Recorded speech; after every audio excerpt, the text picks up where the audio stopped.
Yes, well, fire crews are continuing to make progress to calm and contain the flames that continue to burn in Sevier County. As of this morning, the Hatcher Mountain fire is 98% contained. We're so glad we can say that. It affected nearly 2,500 acres of land, though. Meanwhile, the Millstone Gap wildfire in Seymour is 64% contained and burning around 678 acres.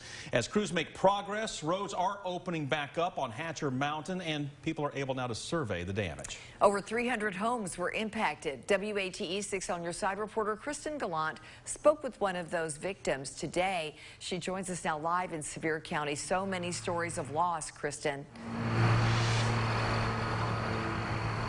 Yeah, Lori, over 70 different fire departments from across the state responded to these fires, and Sevier County Fire Department was one of them. These firefighters tried to save as many homes as they can, but as you mentioned, several hundred were damaged. I spoke to one family who lost not only their home, but their business today, and they say that this is the first time they were able to see what was left. From here, you just saw the whole panoramic view of Wears Valley. And when we first came here in 1988, I stood out on the edge of the yard there one night in December, January, and I counted 35 lights down there. That's all the lights that was in the valley at the time, and now it looks like a city. Joanne Vaughn and her husband bought this 10,000 square foot home with a dream to share it with others as a bed and breakfast. It was such a beautiful spot that people came and they just kept coming, and it was wonderful. They named it the Von Bryan Estate. It had a big porch here with lots of furniture on it and a hot tub, and of course they had a beautiful view of Wears Valley. The view is still there, but the 11-bedroom, 10.5-bathroom cabin is now turned to ash and dust. This must be parts of the hot tub.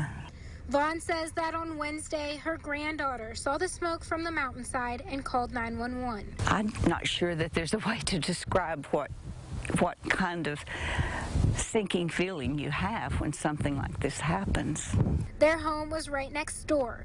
That, too, is gone. Both their sons worked with us, and my granddaughter grew up here, and it was their home as well as their business. Today, they're assessing the damage and trying to salvage anything that's left, like these burnt flower pots and singed mugs. They're not quite sure what's next for their family, but they find peace in knowing that their family is together and safe. So you have to go forward and look for the positive.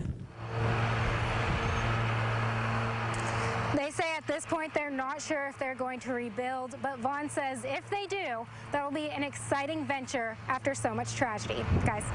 Kristen, thank you. That's such a good way to look at it. You know, we talk about loss. We're talking about property. Right. And we're so fortunate, and I know they are too, that there was not a loss of life here. Exactly.